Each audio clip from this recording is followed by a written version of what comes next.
The purpose of this podcast is to educate and inform. It is no substitute for professional care by your doctor or your qualified healthcare professional. Never disregard or delay professional medical advice because of something you've heard on this podcast or in any linked material. Guests who speak on this podcast express their own opinions, experience, and conclusions.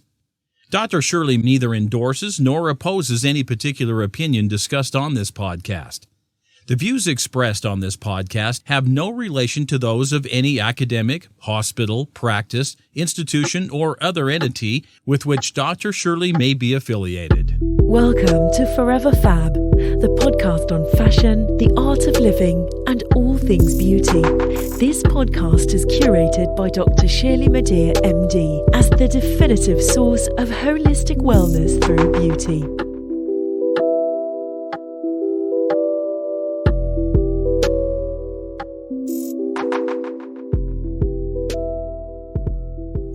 Welcome to the Forever Fab, the podcast dedicated to fashion, the art of living well, and all things beauty. I'm your host, Dr. Shirley Madhere, the founder of the Holistic Plastic Surgery Philosophy, and your purveyor of this definitive source of living a beautiful and fabulous life. In this podcast, I like to have intelligent and fun discussions around some of the things that I love and that move me with joy, namely fashion, art, wellness, and the many faces of beauty, including the faces of beauty who I am privileged to interview. I try to keep it fresh and real, educational, but entertaining, scientific, and fantastic. This week's episode specifically is dedicated to self-love. The topic of this episode is the power of touch, self-empowerment, and self-love for self-defined success. This is my interview with Ms. Ty Hall. Hello, darling. Hello, fabulous. Let me tell some folks a little bit about you. Ty Hall is an international massage therapist whose career has evolved from sports massage and oncology or cancer treatment massage to post-operative care and plastic surgery. Whoop, whoop. She adds to her roster of talents that of public speaker, millennial activist, and multi-business owner. Ty has persevered and accomplished success after courageously overcoming setbacks, including homelessness, dropping out of college, and being a single mother. Incredible on all fronts. Ty holds a bachelor's in neuromolecular biomechanics. I love a good nerd. A bachelor's in abnormal psychology, probably helps her to get along in this world today, and a master's in healthcare and administration. She also spent several years as the teen therapist at the University of Maryland in College Park. She has now dedicated her life to improving the quality of lives of many others. She joins me via StreamYard today to discuss success on her terms and what it takes to change people's perspectives. Welcome, Ty. Congratulations on all of your success, and thank you for becoming a beautiful member of the Forever Fab community. Thank you. If that wasn't the most heartwarming introduction ever, like now I just want to take you and put you in my pocket and like, Dr. Shirley, here you go. We're here. We're at the new spot. Here you go. That was amazing. And thank you for having me and providing this platform for others to learn and grow and figure out life on their terms. Right. And share the love. Right? Yeah. If the past several months to a year and a half have not shown us that we are all in this together to share and help each other grow and to evolve and help to make the whole world a more beautiful place, I'm not really sure what the point is. Maybe they were under a rock. Hopefully it's a crystal rock and they'll come out enlightened. Shall we get down to it, Ms. Hall? Let's get to it, darling. Let's get to it. You have said, and I quote you, that the strongest actions for a woman is to love herself, to be herself, and to shine. Now, what experiences led you to create that affirmation or to believe that? I have had one heck of a rocky road journey here, and I honestly wouldn't change it at all. I come from a psychotically huge family, and from background, Hispanic infusions that women they were never subservient ever, but a lot of times we were pushed and encouraged to go to school to find a maid or a spouse. And my mom is one of 7. My grandmother was one of 21. And Wow. Women didn't always have the voices. Like, I recently did my ancestry, and it brought so many tears to my eyes. It's like the skeletons started to fall out of the closets. Wow. Me having empowering conversations, even with just my own mom, I'm like, well, why are you like that, Ma? And she was like, well, that's how I've always been, because that's how I was raised. They Mhm. to have voices. They weren't raised to live life on their terms based around their desires and their interests. And my mom is in her mid-60s now, discovering herself for the first time. And while any day can be your day one, I'm like, look how many years that you've missed of evoking life into those years, that I was like, I didn't want that to be my story. And being in this industry that is heavily dominated by women, I meet so many women that has become their story as well. So I would rather see a sermon than hear one any day. And I decided to become the change, to be the difference, and break certain generational curses that allows me to be a beacon of light that attracts others who may be searching for themselves as well, to find their story, to write their story on their terms. Well, you said so much in that answer. And two of the things that particularly resonate with me, and it's one of the many reasons why I was excited to speak with you and interview you today, is that you essentially intimated that it's never too late. And it's never too late to rewrite your narrative. Just because you were born into a certain culture and were raised a certain way, if those values no longer serve you, it's never too late to switch it up. And you are the personification of that. You have manifested that. So I can't wait to ask you some more questions about your journey to help show that you did change the narrative despite how you were brought up, despite your lineage, right? Your lineage is not necessarily your legacy. Right. You define your legacy and you create and craft it to the beat of your drum. You just have to pause long enough to world's inferences to find your beat and your song. So speaking of your beat and your song, what motivated you to become a massage therapist? I got one. So piggybacking off the last story, I went to college, and my entire freaking psychotically huge family lived vicariously through me. And because I was like, hey, this is really cool. I mean, I'm sure you've noticed, but I am a nerd.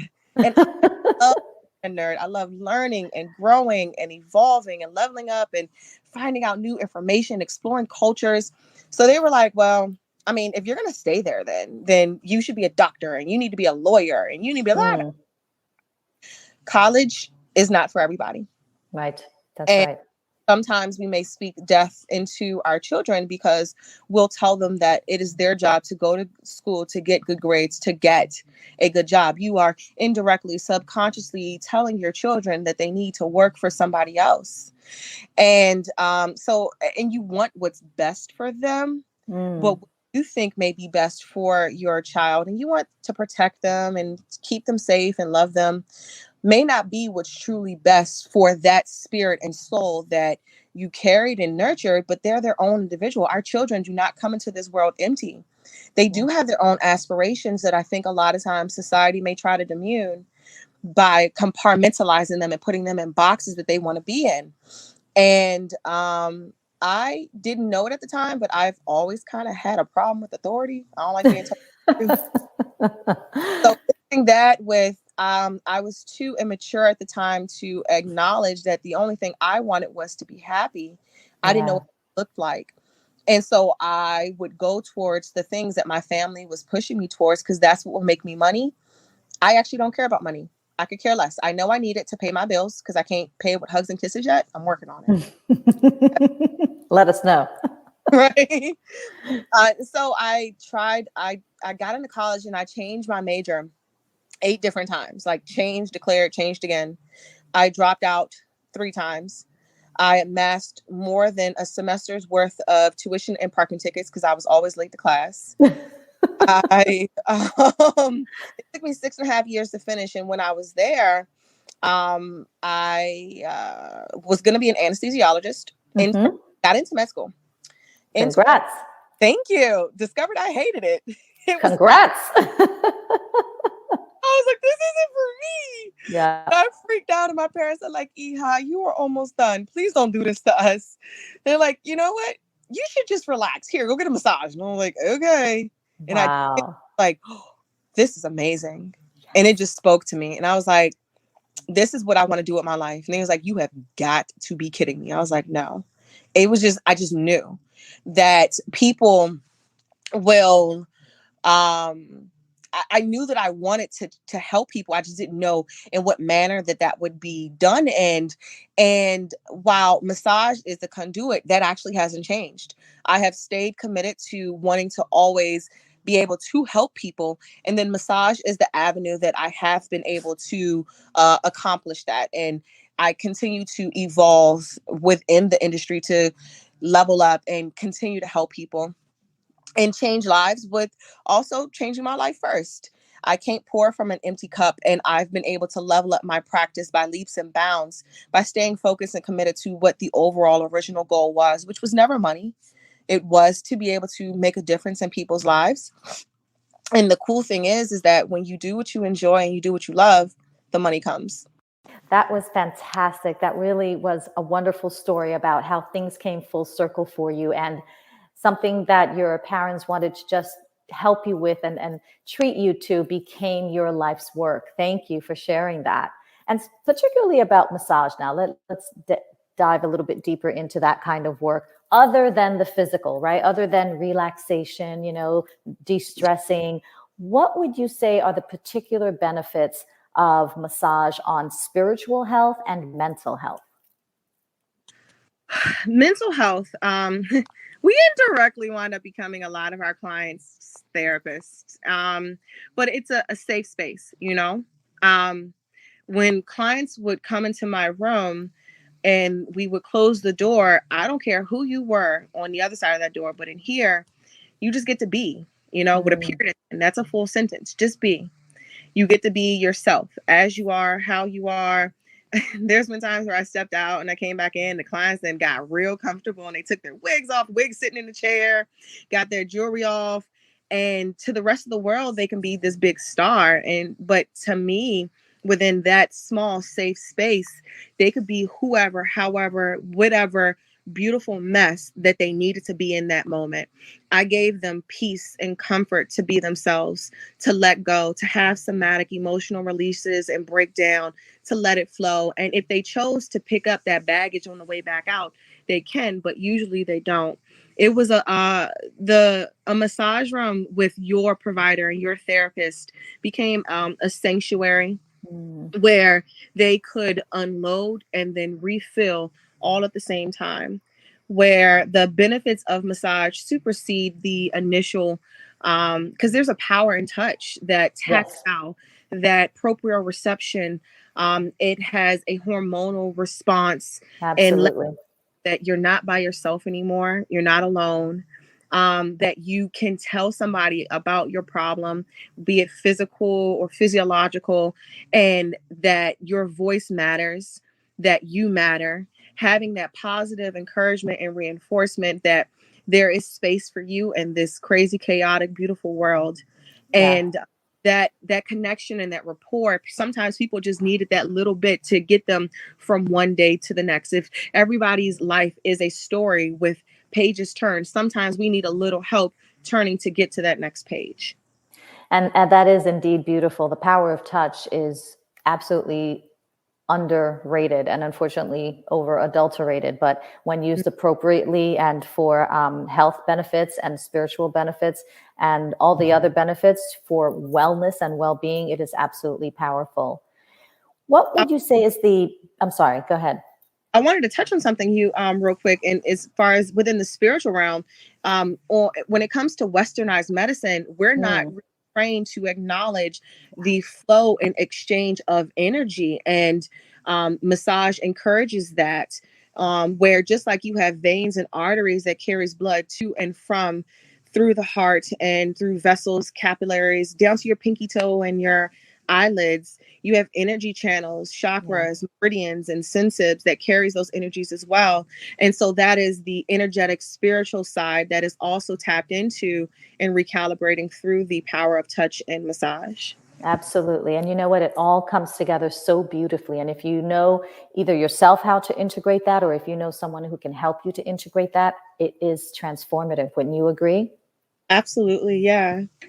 Now, what would you say is the biggest obstacle that you had to overcome to achieve your goals? The biggest obstacle that I had to overcome to achieve my goals was that my life was my own, and that I can own it on my terms, and make it look however I wanted it to look. That I don't have to subscribe to societal constructs of being a business owner, of being a woman, of being a mom. That, I mean, at any given moment, we're all a statistic in some way, shape, or form, but that doesn't have to define you. And as I got more comfortable that I am not everyone's cup of tea, that's okay. That I can be me and true to me, as unapologetically as that may seem and look, and that through that I can still be successful. I had to learn how to tune out the world's opinions of me, because I didn't want it to taint the definition that I had assigned for me of who I am, and learning how to be in the world and not of the world. Knowing that if there's a calling on your life and the things that you were destined to do, that you have passionate talents tucked away inside of you, and they weren't meant for you, they're meant for you to give away and bless other people with, it would require me to not become the people who I was seeing that were hurting, to not become the people who may have hurt me in the past, giving myself permission to evolve into whatever I wanted to be, but knowing that I was the one that was going to define that. Yeah, that is so deep, and another powerful lesson. I mean, that really, that I relate to that when you said that you're not for everyone. Because when I first created what I considered a personal philosophy, which then became a professional philosophy of holism, holistic plastic surgery, at least, that wasn't for everyone. I mean, people were just like, what's so holistic about your scalpel? I was like, have a consultation and I'll let you know. But it's true. I say that all the time. I am not for everyone, and my philosophies and my techniques are not for everyone, but you can still hold a space for those people and not get dragged into that, you know, that person's stuff. So thank you for that. And it's clear based on what you just said, you know, one of your aims is to motivate people and to help them heal. So what motivates you in turn? What fills your cup? Who fills your cup? That's something else that allowed me to overcome the obstacle that I was struggling with, and being okay with being so different. And I the longest that I was so freaking different, from the foods that I find, some of my favorite things that I enjoy, to the music I would listen to the clothes that I wanted to wear, and giving myself permission that it's okay to be different. I spent so much time robbing the world of my uniqueness, trying to fit in and trying to be what other people wanted me to be, family and not family, from the subliminal messages that we'll see on like billboards and ads of what beauty is. Yes. And that's only one type of beauty. And so that freeness, that freedom that I experienced, and I'm like, man, yo, if I could just figure out, one, I got to first figure out how to pay bills with hugs and kisses. Second, figure out how to bottle up this feeling. Because I was like, yo, I mean, yes, every person deserves this, but you know, I'm biased. I'm a mom. I'm a woman. I'm of ethnic background. I was like, yo, I want every woman to feel this, and that is what motivates me. That I'm like, if you could push the pause button on those expectations that you have absorbed, thinking that that is what you need to be, and then go and explore who you want to be, your life can be so much more beautiful. Like if you think life is good now, took the restraints and the ceilings off, and you allowed yourself to dream out loud. Me being able to touch people, and on the back of my business card, it says changing one massage at a time, making a difference and changing lives one massage at a time. And being able to take a step back and, like, you know, it's cool. Joel Osteen has his platform, and Joel Myers has their platform. And then there's other people who have their platforms.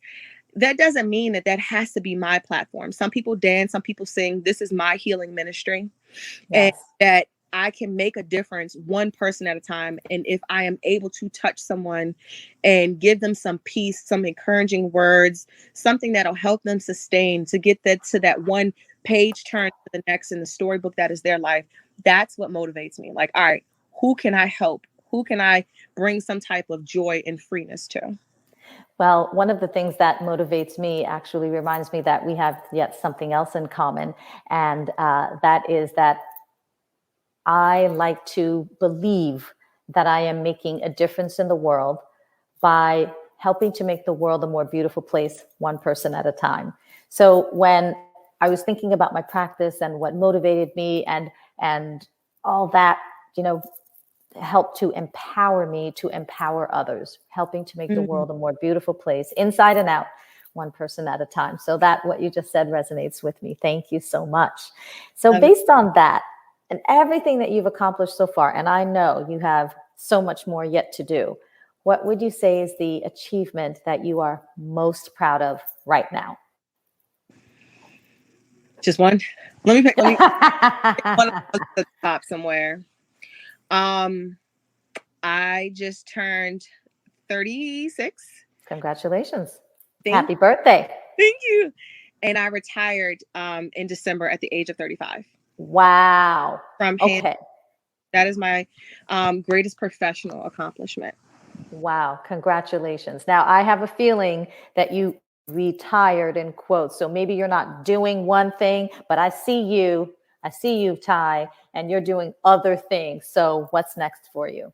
I've gotten away from exchanging time for money, and now I focus on exchanging money for money. I show other people how to do the same. So I don't need to live forever, but I want to create things that will. I want to create solutions for problems that will be forever, and that through my hard work, my life will have a sustaining purpose and being able to continually change the lives of others. So my work, you're right, I've retired within air quotes. I do not do hands-on. But because when I would spend time with one person, I was just with that person. Whereas now I can go and teach, and I teach a large course once a month. And instead of me being with one person and changing one life or affecting one life, I can affect 20, 40, 60, 100. We'll live stream the course, and I have people tuning in from Kenya and Mozambique and from Australia and Spain, where Amazing. these are emerging markets within the plastic surgery field and industry, and they are subpar and waning when it comes to the post-operative resources and intelligence to be able to take care of these clients after they get these procedures. So the reach has grown, and instead of me just giving a man a fish, I can now teach people how to fish, and then they go and they teach others and they teach others, creating YouTube videos that will sustain forever. Videos that I created like 3 years ago are still in circulation and still helping people. Wonderful. Well, let me know if I can collaborate with you on that. I'd love to be of service with you. I would love that. Awesome. And creating your legacy. Ours. That's right. That's right, sister. Now, you've worked with so many different types of people, NFL players, Olympians, recording artists, politicians, people from so many walks of life. If you were to think about all those people in aggregate as people who are in need of massage therapy, what would you say amongst all those people, that wide swath of people, is the one thing they all have in common? Without having to think about it, most of them are struggling to love themselves. Oh, wow. That's so deep that came so quickly and you didn't even have to think about it. It's very superficial, and today's society encourages the superficiality of it all, the facades, and that they truly get to be themselves when they're with me. They can be weak. Like there's a strength in being weak and being average and being mediocre, because if you're operating at such a high level of perfection and prettiness all day long, it's exhausting. Yeah. It's not real. You cannot, that's not sustainable for a long period of time. And most of what we see on the outside of someone's online streaming control content are really small little mental health cries of people trying to do a better job of loving themselves, but still at the same time needing way too much external validation. That external validation is something serious. Mm-hmm. Something serious.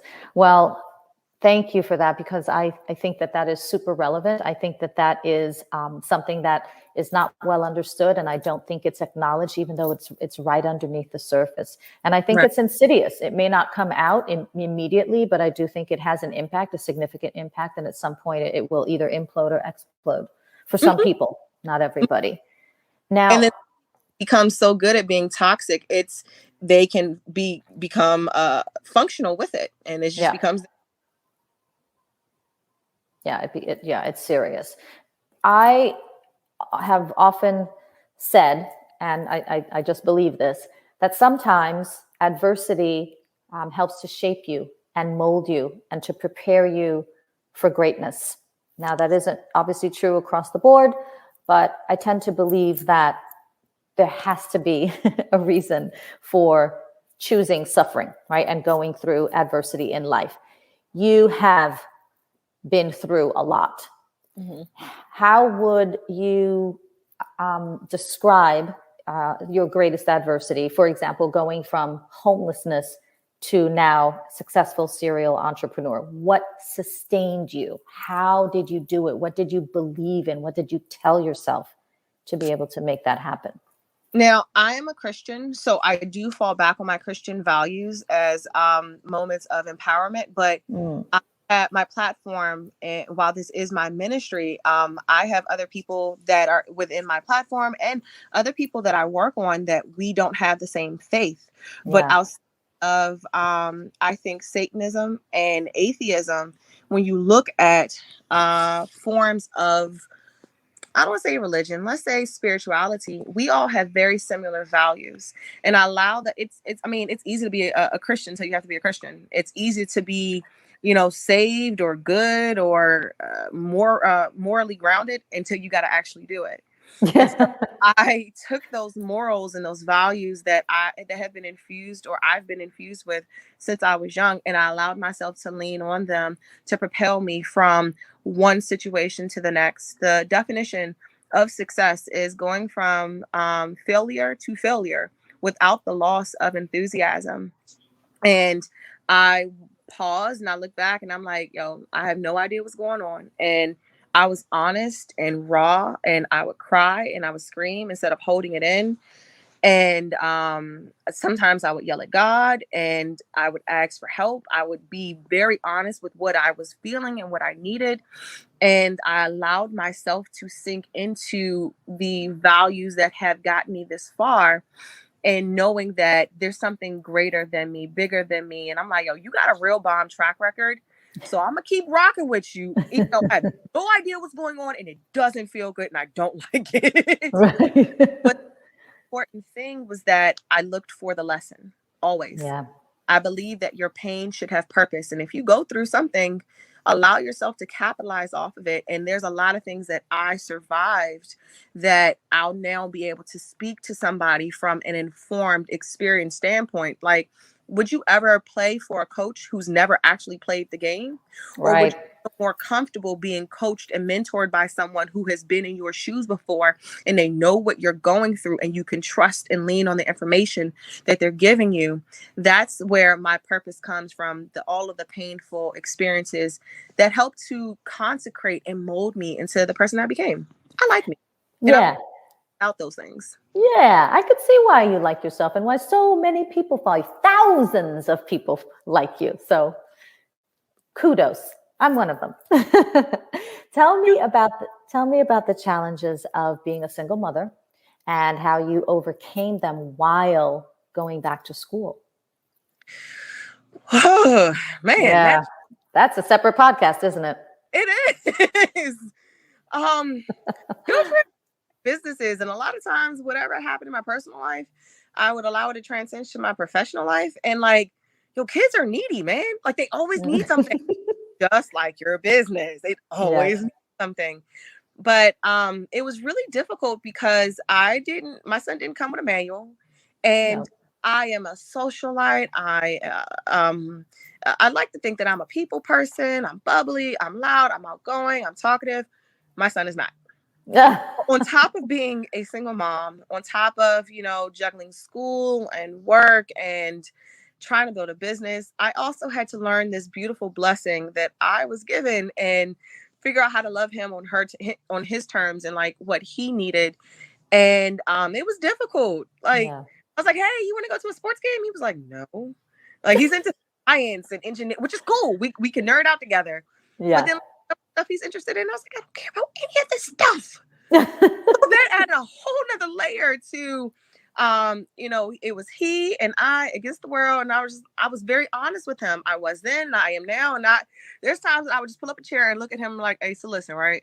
Yeah. I don't, but I am really trying my best. And I need some help here. I need some assistance. Like I need you to chill out. Like I got a paper, dinner has to be cooked. And so there were times where instead of like what mom doesn't want to coddle and hold their children and keep them protected, there were times that sometimes I would have to take that away, and he would have to do and be a little bit different. And something else that was very, very crucial to our story, I moved to Baltimore. I grew up in a city called PG County.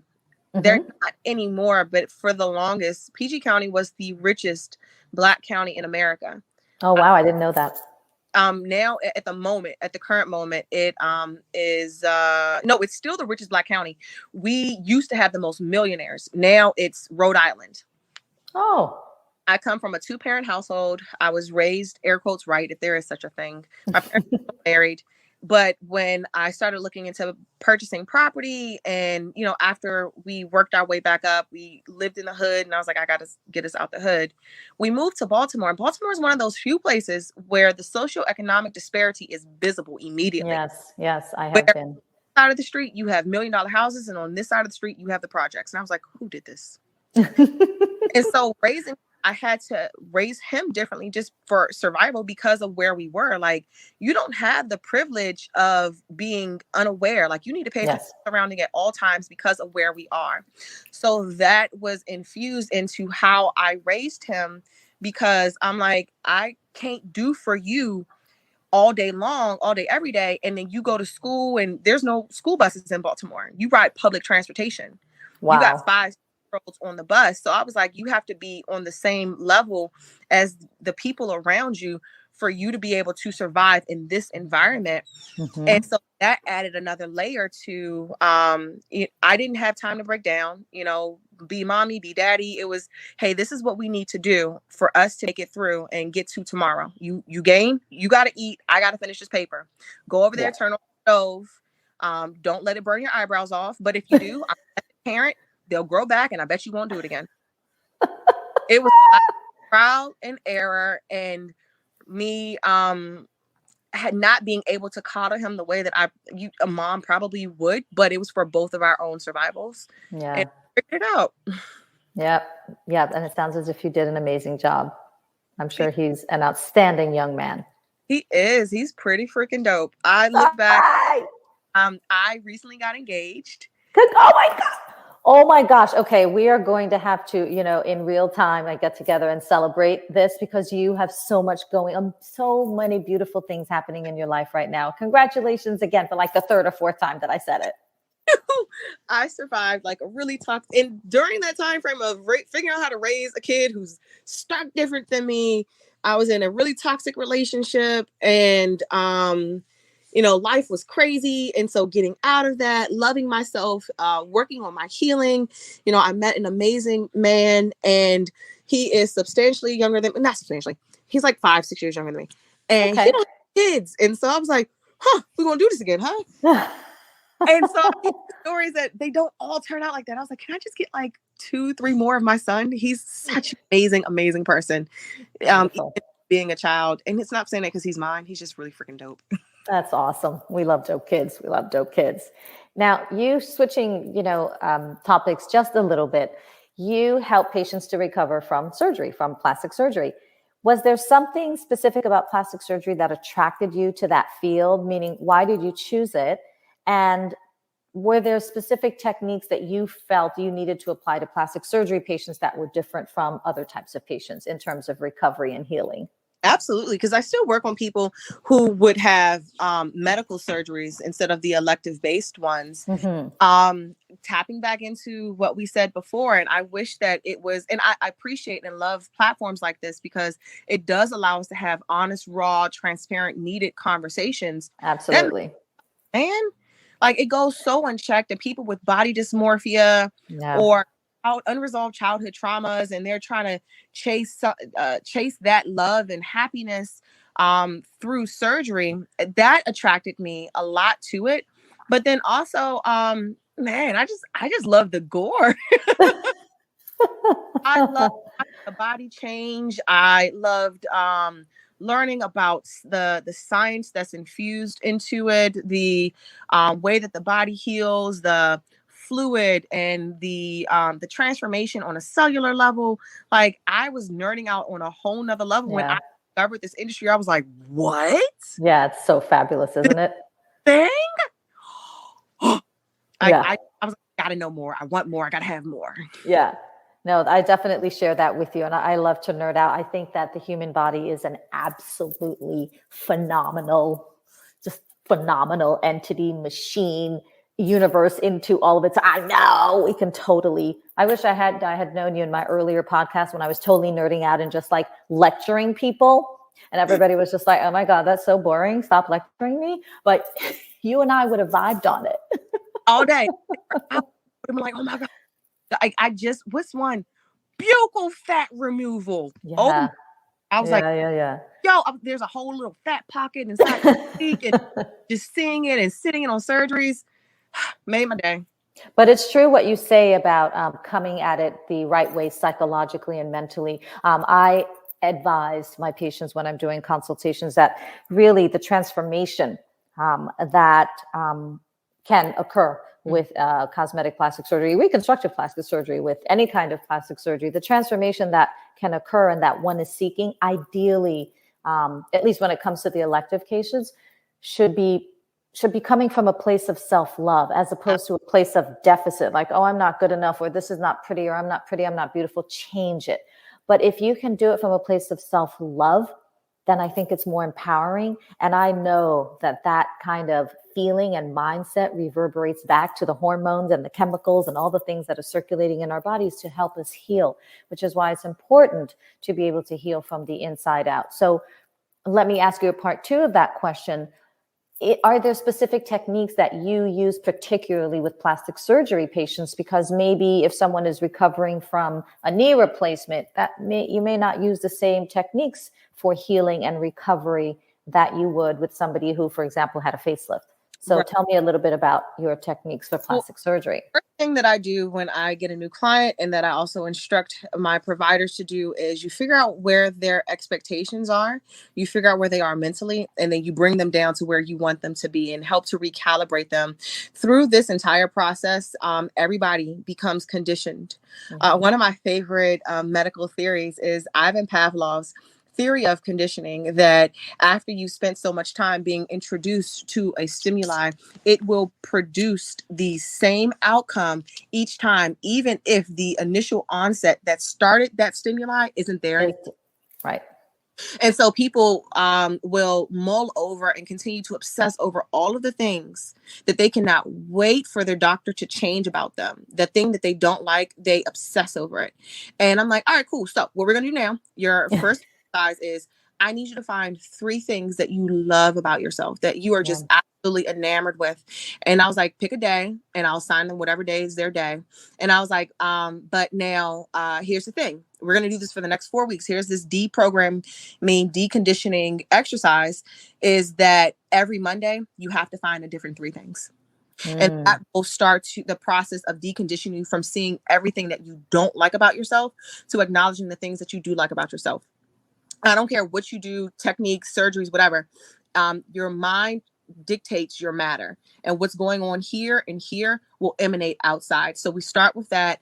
And then there's hand techniques, there's machines and tools that now on a scientific and medical level, during plastic surgery, the lymphatic system gets demolished, like smashed up. And Yes. that's so amazing. It's so freaking perfect and beautiful that it builds you a new one. It just takes about 2 to 3 months for it to do. It takes a minute. Yes. It doesn't always do it in the exact same manner. Like if there was a vase right here and I knocked it down to the ground and it broke, and I got my OCD on and decided to do the vase back together, I could put it back together, in an ample amount of time. It might take me 2 weeks, 2 months, 2 years, but would it be the same as it was before? No. No. Norm. And so that's how the body, and we have to approach the body, but it's done so systemically, especially when liposuction is involved. If someone were to get something done to their knee, it's in such an acute area, whereas in the effects of liposuction are almost full body encompassing, systemic, and how and you have to treat the body on a full level. It is a closed system. Hello. Even if I am trying to help someone who gets knee surgery, you treat the full system, but man, with plastic surgery, you have to treat the full system. You treat every ounce. And I was like, and I'll take my clients through that journey of, all right, we're going to talk about, what are you eating? What are you thinking? What are you wearing? How much are you sleeping? What are you putting into your temple and your vessel? Absolutely. The music you listen to, the people you listen to, the information that your body is taking in and processing, from food to all these other stimuli, it needs to be on a heightened, healthy level. And I can't be the only one that's working. Like the way that we handle our clients is so much more detailed than our elective clients, because this was also a choice. You chose that, you wanted this. The techniques that we use will work with the shambled lymphatic system, and all of the strokes go upwards. Whereas it's not the same when you're doing someone who's getting regular Swedish and they're just here to relax. So the direction changes, the intent changes, the protocol changes, everything changes. I'm a huge advocate of manual lymphatic drainage. And then on another note, more importantly, I am so happy that you are preaching, right? You are talking the talk, because you summarized in what you just said over the past couple of minutes. You totally summarized how I practice, right? It's completely inside and out. Everything is related. You operate on a knee, you operate on a nose. The body goes through a systemic change, right? And absolutely, it isn't just about obviously the surgeon's job and performing the operation beautifully, but it's a team. We're a team, right? We're going into the operating room. We are holding hands. We are going in there together. You have your work to do. I have my work to do, to make sure we are all on the same page and we're dancing to the same tune. So I'm so happy that you are educating your patients on that. Thank you, because you are definitely. I have now gotten up to, I've trained 302 providers around the world. Wow. And now today and January, and I have another course that's going to be this weekend, and that's going to add another 103 providers. So this is what the industry is being cultivated around, this ideology that ties into, and we can work hand in hand with the surgeons, and it's one beat, one sound, one voice, and we're all on the same accord of treating and how to take care of our clients systemically. Fantastic. Again, I think that's major. I think you're right on the cusp of starting an entire new field, right?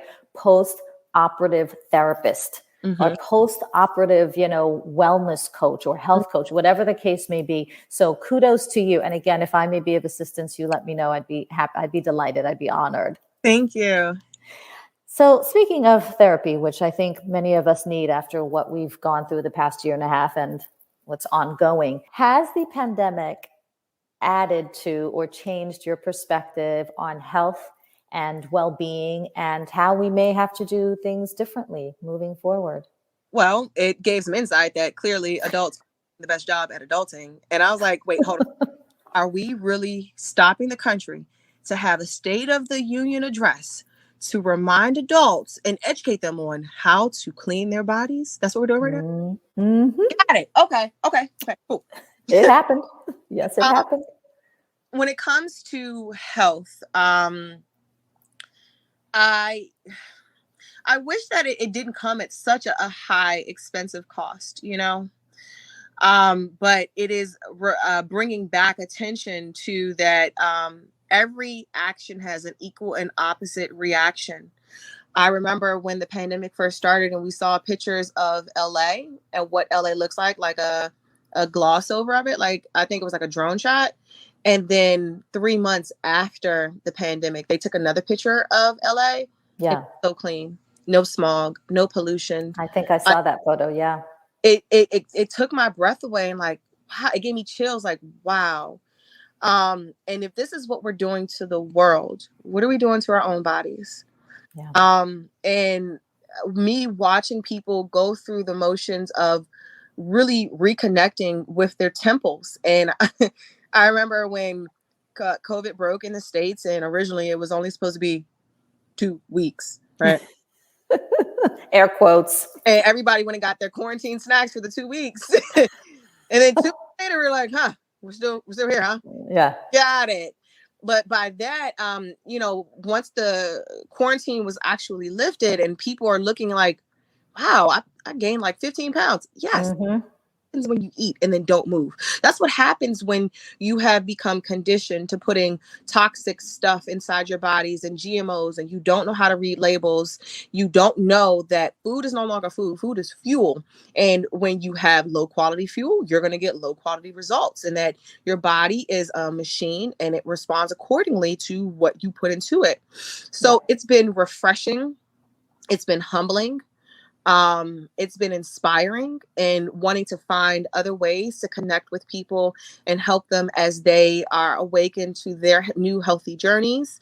It brings people together, and they're coming into my world, whether it's just because they have questions or they want to get something done. But we've been reconnecting, and it's all based around health, but systemic health, mental, spiritual, emotional. People learning to forgive themselves from their past mistakes that they made, where at the end of the day, you're human, man. Yeah, agreed. Hopefully, right? Yes. You've been listening to part 1 of the Forever Fab podcast. Stay tuned for part 2.